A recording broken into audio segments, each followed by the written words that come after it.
a Delta surge.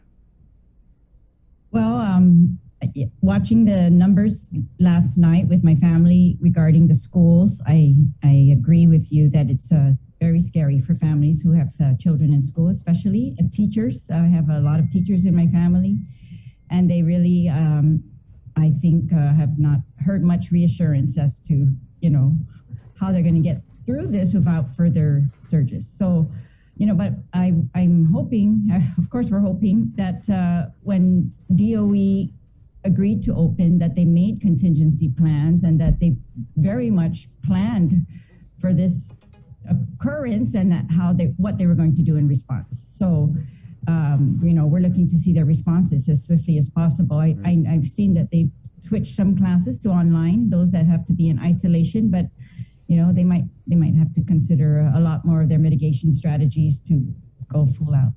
Yeah, and I mean, there's like hundreds. We had John on yesterday, and there's like hundreds of kids who are currently in quarantine or isolation because they came into close contact. So, I mean, yes.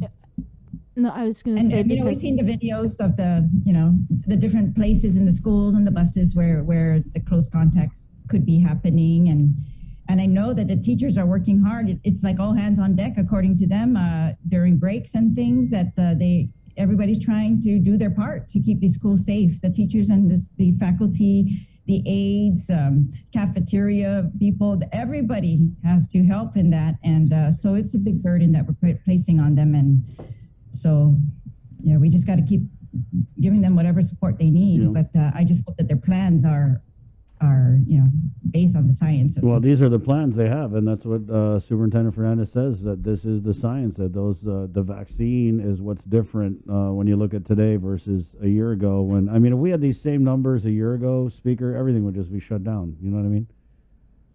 Right. Yeah.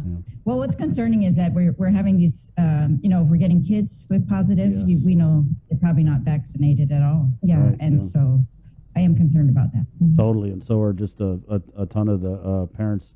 Let's go ahead and switch gears now to the budget. Yeah, we're in budget deliberations now, and we've been at it for the last week and this week, and we're still on revenue projections. We kind of have, it's been tough. As you know, we've had so much uncertainty in this budget. We've got not half, but we've got a large portion of our budget that is contingent on agencies getting ARP funds, which we can't control and we can't determine, if that's really going to happen or not. But that's how they've come in with their requests, saying this is all we need. For example, public health, 17 million short, and we're hoping for ARP funds. So the budget's a little bit, out of whack that way. It doesn't really reflect, I think, the needs of all these agencies. These agencies are going to rely on ARP funds. That's one kind of uncertainty that we're facing. We're facing uncertainties as to revenues. We have different opinions as to whether we should be optimistic or not in the next fiscal year. And, but we did have our economists come in and say, it should get better next year, fiscally, right? That particularly for the government of Guam. And he made it very clear that might not translate to getting better for individuals or families, but it will get better for the government of Guam. And I thought that was very interesting. But what I want to do with the budget is to make sure that we take advantage of some of the money that we are going to be receiving from the federal government that we have never received before. And this is reimbursements for income tax credits, earned income tax credits, reimbursements, of course, for the child tax credits. And I think we just got some good news this morning that they finally approved our child tax credit plan. And so Daphne should be rolling that out as soon as possible. She told me it's going to be monthly, regular, it's supposed to be regular monthly payments. So all that child tax reimbursement money that's going into a trust fund, and then, they're going to be able to pay that out, which is great, I think, because it's dedicated for the purpose that it was intended for, and it's not going to be used for anything else. I want that to be the treatment for the earned income tax credit reimbursement as well, because this is an opportunity for us on Guam to catch up on tax refunds. You know, we are still behind. There are still processed and waiting $23 million in returns or refunds.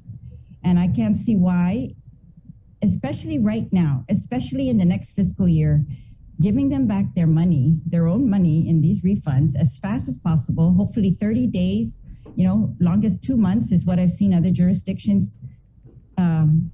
We should do that. We should give them back their money as fast as possible. And we can do that if we have the discipline to set this money aside, the reimbursement, set it aside for the first time ever and dedicate it towards those refunds so that they can pay what's outstanding and that Revenue Tax can continue to process the 7,000 that are still outstanding and just continue to give this money back. I think that would go a long way for these families who very much count on their refunds. And with the credits that these credits are going to people who are in the most need again, and to encourage them to keep working. So I think we should embrace this policy as much as possible and lock that money away and dedicate it all to refunds and make everybody know that we're putting our cash aside, yes, and it's cash, and we're going to put it aside, and we're going to make sure that those refunds get paid. And first, everything else comes second. Well, that's part of the budget. We've got other things in the budget, of course, that, you know, we've just got a lot of agencies are relying on special funds as well, right? And so we know that these special fund revenues have not tracked well this year at all. They've underperformed, I guess, what you could call it. But for example, customs is the best example. So they don't get the passenger fees, so they're not getting enough revenues to, you know, cover all their needs. So we are covering them in this budget through some general funds. And it looks to me like if the special funds, you know, just don't pull in what we're even predicting now, that that's another area where we might need to see transfers or ARP funds used. But yeah, so there are uncertainties, but I think there are also certainties that we can be a little bit optimistic about. And that is if we can use this ARP funds as much as possible to give direct aid to families that it's going to be spent, that they can spend, and that they can, you know, it will circulate in the economy, that's going to help them, of course, and help the government of Guam collect revenues in BPT and other areas, and that and then we will be able to provide those critical services that are funded by the BPT and other taxes. So is BBMR and DOA and DRT, are they cooperating? Are they saying, yeah, we can use the ARP for this and we plan on using the ARP for that? Or anybody ask them point blank, what's the plan? They have a hard no on releasing any further details on the ARP or even making any kind of commitment that this shortfall will be covered with ARP. They won't say that anymore on the record. And so, but we did hear the governor in the last press conference that she had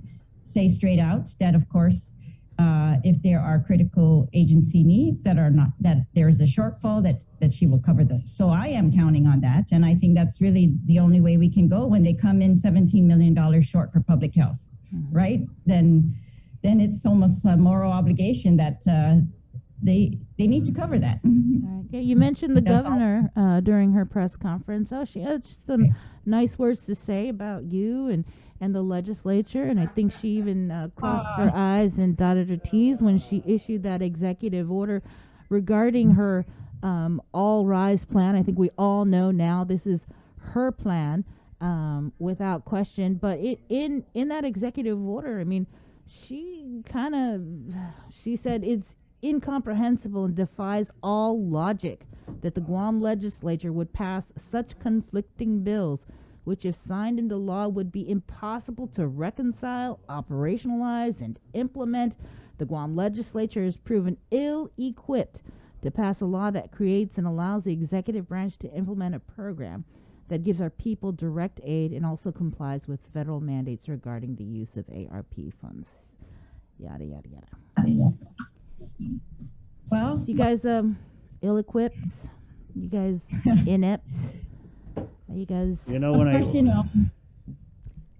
I don't. I don't think you want to hear my real reaction to that, but it's. I don't think that was Totally do. called Really. for and necessary. I think it's a big distraction to just talk like this in government, right? We're trying to get the ARP. I mean, we're trying to get the RISE payments out. That's what we are trying to do because there's been an unbelievable, unnecessary delay in getting these RISE payments out to people who need it. That's the bottom line. And if we have to do, pass laws, I mean, even more than one, that's, even that, we can debate all day whether that's even necessary or not, but we are trying our best from what powers we have to force this issue. And that's what we're trying to do, yes. And I think it highlighted for her that her new All Rise program is really what has created such an almost an unimplementable process. So I'm glad that she scrapped it all, started again, and I just hope that they can get it out before September. I think this whole new, again, we're going to wait until September to pass this money out that we've been holding since, May. was it March or, May? Yeah, that is just not necessary. And I know that we have competent people in the government that can create this program and get this money out before September. So that's how I feel today. It's kind of like, forget about all of these other semantics and let's just get that money out to the people. That's one thing down that we can, put into their hands. And then let's get on to the next one because we have so much work to do when it comes to getting this money out into the hands of the people that need it. And I think we should do that sooner rather than later. And the sooner, that's why I'm very adamant about getting refunds out sooner. Mm-hmm. Despite the progress that Revenue Tax has made in processing these things, we're not paying them as fast as they are processing them. When has that ever happened?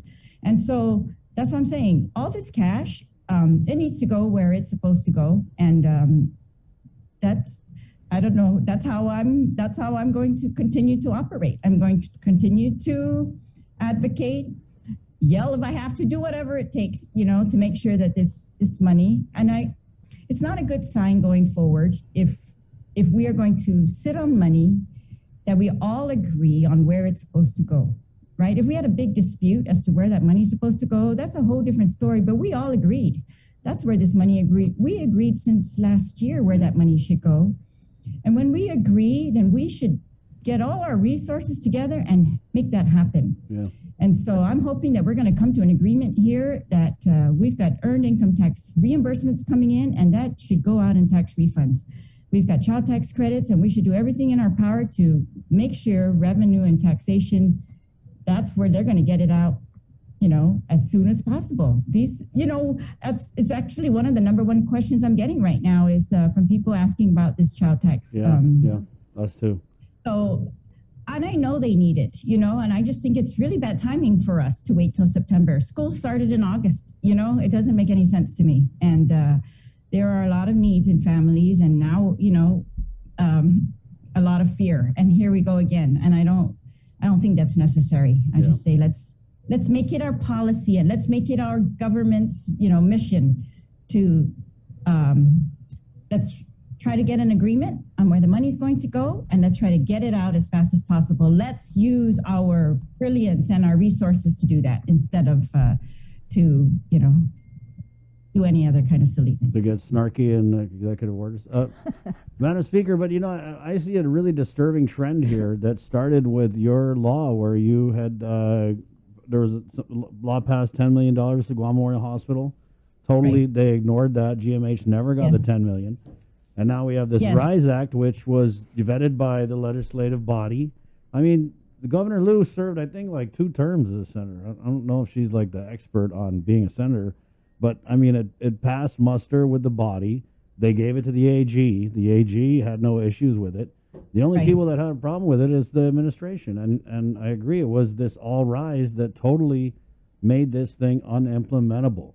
And for her to spend, I mean, a whole page on her executive order just bashing on the senators, it's so unproductive. I don't see what it accomplishes. Oh, I agree. Unproductive is a good word. But I agree. We need to focus. We need to focus again. We've got for example, what you described, the 10 million for the hospital, it never went there. The hospital's claiming now it doesn't need it. And it's not logical to me why we would deny the hospital 10 million when the Army Corps of Engineers comes down and tells us that these repairs need to be made for the safety of the patients. All right? And so we, as a legislature, have been very conservative in our budgets for the past few years. And we have, because of our conservative revenue projections, we've said, oh, no, we want to keep it tight. We have brought in more revenues than we've predicted, and we've allowed these surpluses and these excess revenues to be spent beyond legislative control, and so they tell us they were spent on deficits. We reduced the deficit, but when we ask them, well, exactly what did you pay? We can't get a list. They won't tell us exactly what they paid, and so it's another one of those mysteries, the big black holes in this government that really, those are the most frustrating things for me, when we're trying to set policy, that if we can't get the facts straight from our own government. That's why I was frustrated enough to run. In the beginning, and I am just dismayed that we are still doing this, that information is not flowing freely. But anyways, we've seen these large surpluses, and I don't want to see that this year. What I want to see is, I want to dedicate any additional income that we might, like, for example, BBMR is predicting that we're going to get $46 million more in BPT than what we have currently predicted in the substitute bill, right? And so if that really happens, I want to plan for that right now. I want to put it in the law. I don't want to wait till the end of the year to see whether we have an excess and what they spent it on. I want right now to plan that we're going to take all of that excess and we're going to put it towards payment of refunds. Again, I just think that should be the priority this year. We need to pay this money out. This money gets directly back into people's hands, and it can be spent again and circulate in the economy. And I really think that's how we are going to help people, is we're going to make sure that any excess that comes in is not spent on any other whim. It's given back to the people whose money it is in the first place. That's my way. All right. Well, that's what you think. Can I share some good news? Bill 36 got passed. This is that bill I was talking to you about a couple weeks ago regarding the submerged cables. So this kind of sets a precedent for the Chamorro Land Trust. I'm hoping that they're going to be able to lease submerged lands, that they're going to, be required to follow all environmental laws and permitting and everything like that, so that we can protect our reefs and everything that we've got in these submerged lands. Of course, these are coastal areas. These are the waters, right? The waterways. And but we were able to edit the bill in committee to make sure that we get significant amounts for the Chamorro Land Trust as rent. And we've tried to make it more compatible with what is done globally. So Guam is in the global stage here as a hub for these cables. They connect, the United States to Asia, to Australia, they connect the world. So we want to be part of that. We want to continue to encourage this industry.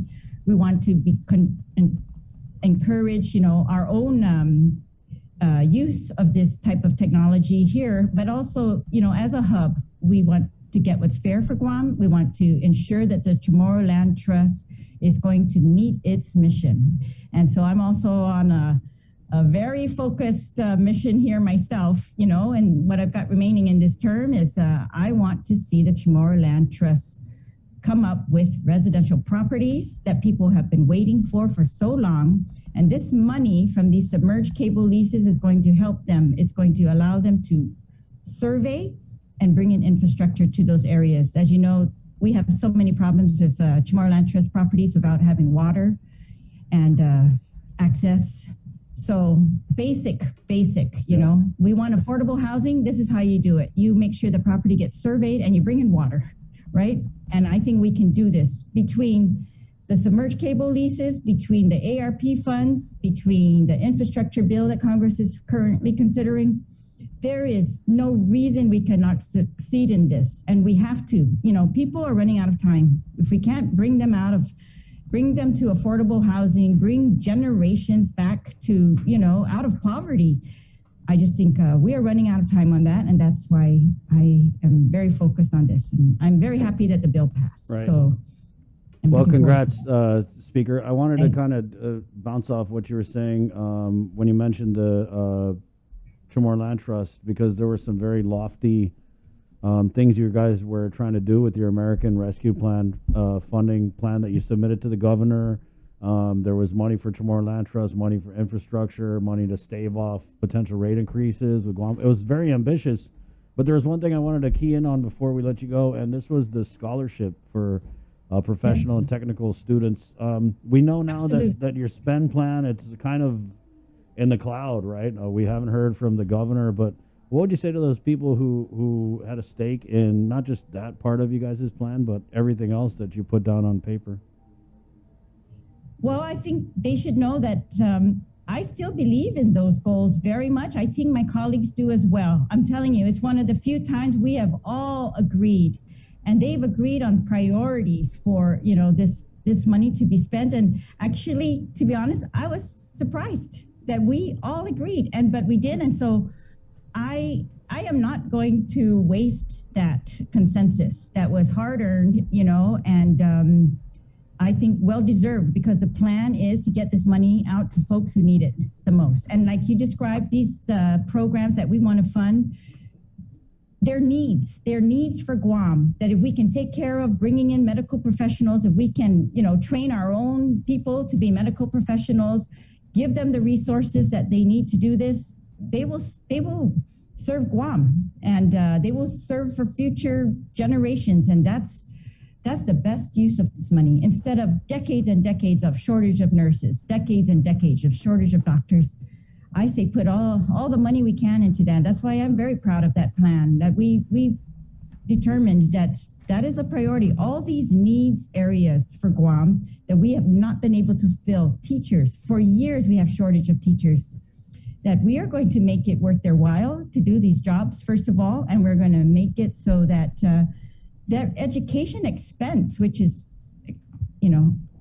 enormous, that we're going to ease that burden on them, because we realize that is a commitment, a lifetime commitment in most occasions that they make for the people of Guam out of love. And I say, we give that back to all of them. We give it to our kids, our future generations. We give this to them, that opportunity to, we want them to give back to Guam. I say we give them that opportunity, and we fund their education needs, and we fund those in the areas that we need the most. So I'm very proud of that, and I'm not giving up on that. We're going to do everything that we can to ensure that these ARP funds get spent in a way that it's going to give us the best future. I think this is our opportunity. I think my colleagues will agree with me 100%. And they've done this, and we've seen a lot of shifts. For example, in this year's budget, we've seen some shifts for even the Chamorro Land Trust. Our budget chairs been able to make sure that they're going to get those vacancies filled finally. That we're going around in circles there with just not enough resources, not enough manpower to get their basic needs done, and that is get these residential leases out. So I'm looking at things differently too. I want production lists almost. Like, I want to see how many pieces of land are going to be surveyed, how many residential leases are actually going to go out, and then I'm going to hold them accountable. Every time I have contact with them, I pretty much, I'm checking the numbers, and so I think that's our I talked to my colleagues, on the side, and it looks like they're all pretty much dedicated to doing that, especially those with committees right now, that they are going to hold those agencies accountable for every dime of ARP funds that they get, and that they are put to these uses that we say are, they're generational. Right. They're going to change generations. Thank you, Madam Speaker. We got to run. Thank you. Right on. All right. Thank you so much. You guys take care. Have a great day. All right. Appreciate it. Good luck.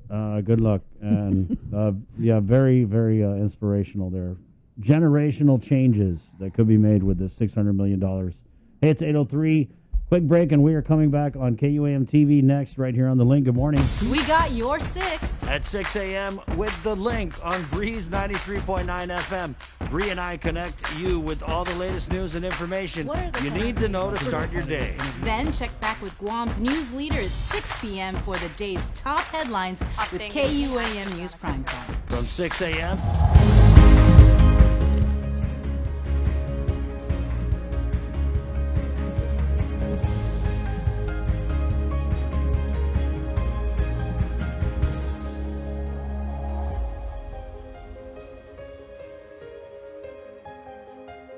Good